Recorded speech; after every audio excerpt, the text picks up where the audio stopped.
എല്ലാ സ്ത്രീകളും അറിഞ്ഞിരിക്കേണ്ട ഒരു വിഷയത്തെക്കുറിച്ചാണ് ഇന്ന് സംസാരിക്കുന്നത്. അബോർഷൻ എന്ന ഈ ഒരു സബ്ജക്റ്റിനെ കുറിച്ച് നമ്മളോടൊപ്പം സംസാരിക്കാൻ senior gynaecologist doctor Lakshmi Ammal ma'am ഉണ്ട്, SVT hospital, Pattom. Doctor, welcome to the show. നമസ്കാരം. ഡോക്ടർ, അബോർഷൻ എന്ന് പറയുന്ന എല്ലാ സ്ത്രീകൾക്കും മെയിൻലി അറിയേണ്ട ഒരു പ്രധാനപ്പെട്ട ഒരു വിഷയം തന്നെയാണ്. തീർച്ചയായിട്ടും. കല്യാണം കഴിഞ്ഞ ആൾക്കാരായിരുന്നാലും കല്യാണത്തിന് മുമ്പ് ഉള്ള കുട്ടികൾക്കായിരുന്നാലും ഇത് അറിയേണ്ടത് അത്യാവശ്യമാണ്.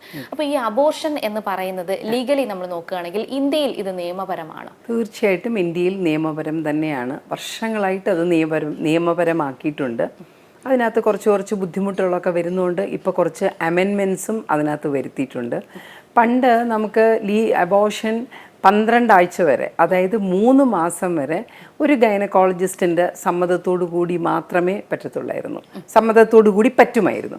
അത് കഴിഞ്ഞ് 20 ആഴ്ച വരെ, അതായത് 5-ാം മാസം വരെ നമുക്ക് അബോർഷൻ ചെയ്യണം എന്നുണ്ടെങ്കിൽ 2 ഗൈനക്കോളജിസ്റ്റിൻ്റെ അഭിപ്രായം ആരാഞ്ഞിട്ട് മാത്രം, സമ്മതത്തോടു കൂടി മാത്രമേ ചെയ്യാൻ പറ്റുകയുള്ളായിരുന്നു. ഇപ്പോൾ അതൊന്ന് മാറ്റിയിട്ടുണ്ട്.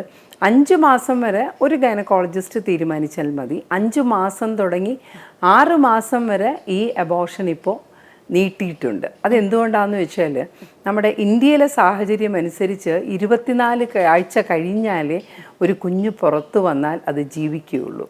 24 ആഴ്ചയ്ക്ക് മുമ്പ് ഒരു കുഞ്ഞ് ജനിച്ചാൽ ഇപ്പോഴത്തെ നമ്മളുടെ സ്ഥിതിവിശേഷം, അതായത് മെഡിക്കൽ ശാസ്ത്രത്തിൻ്റെ ലെവൽ അനുസരിച്ച് 24 ആഴ്ചയ്ക്ക് മുമ്പ് വരുന്ന കുഞ്ഞിനെ രക്ഷപ്പെടുത്തിയെടുക്കാൻ പ്രയാസമാണ്. അപ്പോൾ 24 ആഴ്ച വരെ നമുക്ക് അബോർഷൻ ചെയ്യാം, ലീഗലായിട്ട് തന്നെ ചെയ്യാമെന്ന് നീട്ടിക്കിട്ടിയിട്ടുണ്ട്. പക്ഷേ 20 ആഴ്ച തുടങ്ങി 24 ആഴ്ച വരെ ഒരു ഗൈനക്കോളജിസ്റ്റിൻ്റെ കൺസെൻറ്റും കൂടെ വേണം. 5 മാസം വരെ ഒരാളുടെ കൺസെൻറ്റോടുകൂടി തന്നെ നമുക്ക് ചെയ്യാവുന്നതാണ്. ഇത് എന്തിനാണ് ഇങ്ങനെ നീട്ടിയതെന്ന് ചോദിച്ചാൽ, പലപ്പോഴും നമ്മൾ 5-ാം മാസത്തിലാണ് ഈ അനോമലി സ്കാൻ, കുഞ്ഞിന് എന്തെങ്കിലും അംഗവൈകല്യം ഉണ്ടോ എന്ന് നോക്കുന്ന സ്കാൻ നമുക്ക് 5-ാം മാസത്തിലേ ചെയ്യാൻ പറ്റൂ. അപ്പോഴേ കുഞ്ഞിൻ്റെ അവയവങ്ങളൊക്കെ ഒരു വളർച്ച പ്രാപിച്ച് നമുക്ക് അൾട്രാസൗണ്ടിൽ അത് മനസ്സിലാക്കാൻ പറ്റുള്ളൂ. അപ്പോൾ 20 ആഴ്ചയിൽ നമ്മളൊരെണ്ണം കണ്ടുപിടിച്ചു എന്ന് വിചാരിച്ചോളൂ, പിന്നെ അത് അബോർഷൻ ചെയ്യാൻ പറ്റില്ല എന്ന് പറഞ്ഞു കഴിഞ്ഞാൽ അത് അമ്മയ്ക്കും പിന്നെ കുടുംബത്തിനും പിറക്കാൻ പോകുന്ന കുഞ്ഞിനും ഒക്കെ ഒരുപാട് ബുദ്ധിമുട്ടുകൾ ഉണ്ടാക്കും. അപ്പോൾ അതിന് വേണ്ടിയിട്ട് ആവണം അത് 24 ആഴ്ചയിലേക്ക് മാറ്റി വെച്ചിരിക്കുന്നത്. തീർച്ചയായിട്ടും അബോർഷൻ ഇന്ത്യയിൽ ലീഗലാണ്. ഓക്കെ ഡോക്ടർ, ഈ ഇപ്പോൾ മാരീഡ് ആയിട്ടുള്ള അല്ലെങ്കിൽ അൺമാരീഡ് ആയിട്ടുള്ളവർക്കും ഈ ഒരു നിയമം എങ്ങനെയാണ്, ഡിഫറൻസ് എന്തെങ്കിലും ഉണ്ടോ? ഡിഫറൻസ് ഒന്നും തന്നെ ഇല്ല. അൺമാരീഡ് ആണോ മാരീഡ് ആണോ എന്നുള്ളതല്ല പ്രശ്നം. ആ സ്ത്രീയുടെ അബോർഷന് വിധേയാകുന്ന സ്ത്രീയുടെ പ്രായം എത്രയാണ് എന്നുള്ളതാണ്. 18 വയസ്സിൽ താഴെയാണെങ്കിൽ തീർച്ചയായിട്ടും അത് നമ്മൾ അറിയിക്കേണ്ടവരെയൊക്കെ അറിയിച്ചിട്ട് മാത്രമേ നമുക്ക് ചെയ്യാൻ പറ്റുകയുള്ളൂ. അല്ലെങ്കിൽ അത് ചെയ്യുന്ന ഡോക്ടറുടെ പേരിൽ ലീഗൽ ആക്ഷൻസ് എടുക്കാം. ഇപ്പോൾ ഒരു സ്ത്രീയുടെ കൺസെൻറ്റോടു കൂടി മാത്രമേ നമുക്ക് അബോർഷൻ ചെയ്യാൻ പറ്റൂ. അവരതിനു വേണ്ടിയിട്ടാണ് വന്നതെങ്കിൽ പോലും ആ കൺസെൻറ്റ് നമുക്ക് ഡോക്യുമെൻ്റ് ചെയ്തിട്ടില്ല, അത് അവരുടെ രേഖപ്പെടുത്തിയിട്ടില്ല എന്നുണ്ടെങ്കിൽ അത് ചെയ്യുന്ന ഡോക്ടർ ശിക്ഷയ്ക്ക് വിധേയയാകും. അപ്പോൾ നമുക്ക് പ്രായമല്ല അൺമാരീഡ് ആണോ മാരീഡ് ആണോ, കല്യാണം കഴിച്ചതാണോ കല്യാണത്തിന് മുമ്പാണോ എന്നുള്ളതല്ല പ്രശ്നം. സ്ത്രീയുടെ പ്രായം എത്ര, 18 വയസ്സിന് മുകളിലുമാണോ. എന്നാൽ നമുക്ക് അൺമാരീഡ് ആണെങ്കിലും മാരീഡ് ആണെങ്കിലും ഒരുപോലെ തന്നെയാണ്. 18 വയസ്സിൽ താഴെയാണെങ്കിൽ കാര്യങ്ങൾ വ്യത്യാസമാണ്. അതുപോലെ തന്നെ നമുക്ക് സ്ത്രീയുടെ കൺസെൻറ്റ് രേഖപ്പെടുത്തിയിട്ടുണ്ടോ എന്നുള്ളതും വളരെ പ്രാധാന്യമർഹിക്കുന്ന ഒരു കാര്യമാണ്. ഈ ഒരു പാർട്ട്ണറിന്റെ സപ്പോർട്ട് എത്രത്തോളം ഇതിന് വേണം? അതായത് ഒരു മാരീഡ് ആയ ഒരു സ്ത്രീക്കാണെന്നുണ്ടെങ്കിൽ ഇപ്പോൾ അവർ രണ്ടുപേരും കൂടി തീരുമാനിച്ചിട്ടായിരിക്കും ഒരു കുഞ്ഞിനെ അബോർട്ട് ചെയ്യണം എന്ന് വിചാരിക്കുന്നത്. അതൊരു ഗൈനക്കിന്റെ ഭാഗത്ത് നിന്ന് ഡോക്ടർ എങ്ങനെയായിരിക്കും ഈ ഒരു കപ്പിൾസിനെ എങ്ങനെയായിരിക്കും അത് മാനേജ് ചെയ്ത് അവരോട് സംസാരിക്കുന്നത്? ഇതിനകത്ത് പല കാര്യങ്ങളാണ്. പണ്ടൊക്കെ ഒരു കുറച്ച് വർഷങ്ങൾക്ക് മുമ്പാണെങ്കിൽ അബോർഷന് വരുമ്പോൾ എല്ലാവർക്കും ഒരു മനപ്രയാസത്തോടു കൂടിയാണ് വരുന്നത്. വളരെയധികം ഒരു കുറ്റബോധത്തോടെയാണ് വരുന്നത്. ഞങ്ങളുടെ കുഞ്ഞിനെ ഞങ്ങൾ കൊല്ലുന്നു, നശിപ്പിക്കുന്നു, ഇങ്ങനത്തെയൊക്കെ ഒരു വൈകാരികമായ ഒരു ആസ്പെക്റ്റ് അതിനുണ്ടായിരുന്നു. പക്ഷേ ഇപ്പോൾ നമുക്ക് എല്ലാവർക്കും അറിയാം, അങ്ങോട്ട് കാലങ്ങൾ പോകുന്തോറും ഈ വക വൈകാരികമായ കാര്യങ്ങളൊക്കെ വളരെ കുറവാണ്. അവർ അബോർഷൻ ചെയ്യുന്നതിന് ആർക്കും വലിയ ബുദ്ധിമുട്ടൊന്നുമില്ല. പക്ഷേ ഇപ്പോഴുമുണ്ട് കേരളത്തിലെ സാധാരണക്കാരായ ആൾക്കാർക്ക് നമ്മളോട് വന്ന് ഒരു അബോർഷൻ വേണമെന്ന് പറയാൻ അവർക്ക് ബുദ്ധിമുട്ടുണ്ട്. അബോർഷൻ ചെയ്ത് കഴിയുമ്പോൾ പല പല കാരണങ്ങൾ കൊണ്ടാണ് അവരത് നിർബന്ധിതരാകുന്നത്. അബോർഷൻ ചെയ്ത് കഴിയുമ്പോൾ അവർക്ക് വളരെ മാനസികമായ വ്യഥ ഉണ്ടാകാറുണ്ട്. എനിക്ക് ഒരു ഒരു സ്ത്രീ വന്നിട്ടുണ്ടായിരുന്നു.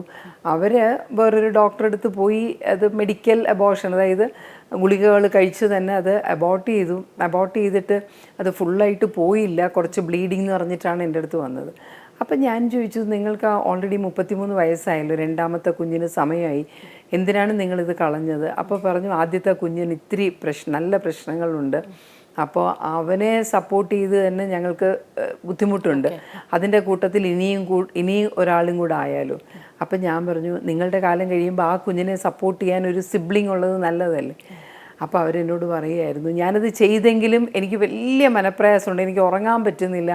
അപ്പോൾ ഇത് ടാബ്ലറ്റിൽ മൊത്തമായിട്ട് പോകാത്തപ്പോൾ ഞാൻ വിചാരിക്കുന്നത് ഞാൻ ചെയ്ത തെറ്റിന് എന്നെ ദൈവം ശിക്ഷിക്കുന്നു എന്നാണ്. അവർ എൻ്റെ മുമ്പിൽ ഇരുന്ന് കരയായിരുന്നു. അപ്പോൾ ഇങ്ങനത്തെ വൈകാരികമായ കാര്യങ്ങൾ ഇപ്പോഴും ഉണ്ട്. പിന്നെ ഭർത്താവും ഭാര്യയും കൂടെ തീരുമാനിച്ചു വരുമ്പോൾ അതിനകത്ത് വലിയൊരു പ്രശ്നം കാണാറില്ല. അവർ പരസ്പരം സപ്പോർട്ട് ചെയ്യും. ഈ ഭർത്താവിൻ്റെ പ്രശ്നവും ഭാര്യയുടെ പ്രശ്നവും വരുന്നത് എങ്ങനെയാണെന്ന് വെച്ചാൽ, ഇപ്പോൾ ഭർത്താവും ഭാര്യയും തമ്മിൽ വഴക്കുണ്ട്. അപ്പോൾ ആ പ്രഗ്നൻസി ആ കല്യാണം ലീഗലി ഒരു ഡൈവോഴ്സിൽ അവസാനിക്കുന്നു എന്ന് വരുമ്പോൾ ഭാര്യ എന്ന് പറയും, എനിക്ക് അതങ്ങോട്ട് മുമ്പോട്ട് കൊണ്ടുപോകാൻ താല്പര്യമില്ല. ചിലപ്പോൾ ഭർത്താവ് അവരെ ഇത്തിരി വലയ്ക്കാൻ വേണ്ടിയിട്ട് പെർമിഷൻ കൊടുത്തു എന്ന് വരില്ല. പക്ഷേ നമുക്കൊരു സ്ത്രീക്ക് അബോർഷൻ ചെയ്തു കൊടുക്കാൻ ഭർത്താവിൻ്റെയോ വേറെ ആരുടെയോ പെർമിഷൻ്റെ ആവശ്യമില്ല. പക്ഷെ ഒരു ആശുപത്രിയിൽ നമ്മൾ കഴിയുന്നതും പാർട്ട്ണറിൻ്റെ എന്ത് തന്നെയാണെങ്കിലും പാർട്ട്ണറിൻ്റെ കൺസെൻറ്റും കൂടെ എടുക്കാൻ ശ്രമിക്കും. അത് ലീഗലി ആവശ്യമില്ല.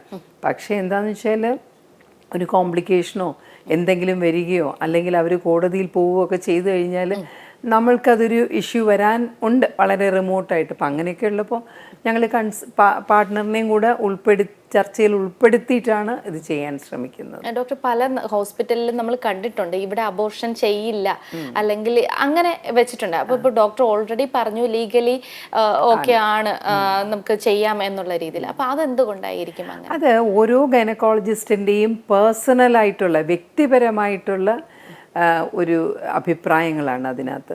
ഇപ്പം നമ്മൾ പിന്നെ വന്ധ്യത ചികിത്സിക്കുന്ന ഒരു ഡോക്ടർമാർ മനുഷ്യരാണല്ലോ, അവർക്കും കുറച്ച് ഇമോഷണലായിട്ട് കുറച്ച് കാര്യങ്ങൾ കാണും, അവരുടെ തന്നെ മനസ്സിലും കുറച്ച് കാര്യങ്ങൾ കാണും. അപ്പോൾ നമ്മളിപ്പോൾ വന്ധ്യത പ്രധാനമായിട്ടും നോക്കുന്ന ഒരു ഡോക്ടറാണ്, അല്ലെങ്കിൽ അത് നമ്മൾ നോക്കുന്നുണ്ട്, നമ്മൾ ചികിത്സയുടെ ഭാഗമായി ഒരു ജനറൽ ഗൈനക്കോളജിസ്റ്റ് ആണെങ്കിലും നോക്കുന്നുണ്ട് എന്ന് വരുമ്പോൾ അവർക്ക് ചിലപ്പോൾ തോന്നും, ഈ ഒരു കുഞ്ഞിനെ അബോർട്ട് ചെയ്ത് കളഞ്ഞാൽ ദൈവം വിചാരിക്കുന്നുണ്ടാവും ഞാനൊരു കുഞ്ഞിനെ അബോർട്ട് ചെയ്ത് ചികിത്സകൾ ഭരിക്കാതെ പോട്ടെ, അത്ര വരെ ചിന്തിക്കുന്ന ആൾക്കാരുണ്ട്. പിന്നെ പൊതുവെ എല്ലാവർക്കും ഞാൻ പറയുകയാണ്, ഇപ്പോഴും അബോർഷൻ എന്ന് പറഞ്ഞ് വരുന്ന സ്ത്രീകളോട് ഒരു അവജ്ഞ തന്നെയുണ്ട്, അല്ലെങ്കിൽ അവരോട് ഒരു പ്രത്യേകമായ ട്രീറ്റ്മെൻറ്റ് ഇപ്പോഴും കൊടുക്കുന്നുണ്ട്. ഒരു ഗൈനക്കോളജിസ്റ്റിൻ്റെ എൻ്റെ തുടക്കകാലത്ത് എനിക്കിതിനോടൊരു താല്പര്യക്കുറവുണ്ടായിരുന്നു. നമ്മൾ കുഞ്ഞിൻ്റെ ഹാർട്ട് ബീറ്റും ഒക്കെ കണ്ടു കഴിയുമ്പോൾ അതിനെ എങ്ങനെയാണ് നമ്മളതങ്ങ് എടുത്ത് കളയുന്നതെന്നൊരു മനപ്രയാസമുണ്ടായിരുന്നു. പക്ഷേ എൻ്റെ പ്രൊഫസർ എന്നോട് പറഞ്ഞു, ഈ ഡിഗ്രി നിങ്ങൾ എടുത്തിട്ടുണ്ടെങ്കിൽ ഇത് ഒരു കുഞ്ഞിനെ പ്രസവിപ്പിക്കുകയും അല്ലെങ്കിൽ പിന്നെ നമുക്ക് അമ്മമാർക്ക് വരുന്ന അസുഖങ്ങൾ നിങ്ങൾ ചികിത്സിക്കുകയും ചെയ്യുന്നത് പോലെ തന്നെ നിങ്ങളുടെ ചുമതലയാണ് ഒരു സേഫ് അബോർഷൻ സർവീസ് എന്ന് പറഞ്ഞാൽ. നിങ്ങളത് വേണ്ട എന്ന് പറഞ്ഞാൽ അവർ ക്വാക്സിനെ അന്വേഷിച്ച് പോവും, അവരെന്തെങ്കിലുമൊക്കെ കാര്യങ്ങൾ ചെയ്ത് ഒരു അൺസേഫ് അബോർഷൻ വരും. അപ്പോൾ ആ അമ്മയുടെ ആ ഒരു സ്ഥിതിവിശേഷത്തിന് കാരണക്കാരി നിങ്ങളാവും. അതുകൊണ്ട് നിങ്ങളൊരു ഗൈനക്കോളജിസ്റ്റ് ആയിട്ടുണ്ടെങ്കിൽ നിങ്ങൾക്കതിനുള്ള ധാർമ്മികമായ ചുമതലയുണ്ട്. അത് കേട്ടപ്പോൾ ഞാൻ വിചാരിച്ചു അത് ശരിയാണ്. അപ്പോൾ നമുക്ക് അത്ര ഒരു താല്പര്യമില്ലെങ്കിൽ പോലും എലിജിബിൾ ആയിട്ടുള്ളവർക്ക് നമ്മൾ ചെയ്തു കൊടുക്കാറുണ്ട്, അവർക്ക് ബുദ്ധിമുട്ടുണ്ടാക്കാതെ തന്നെ നമ്മൾ ചെയ്തു കൊടുക്കാറുണ്ട്.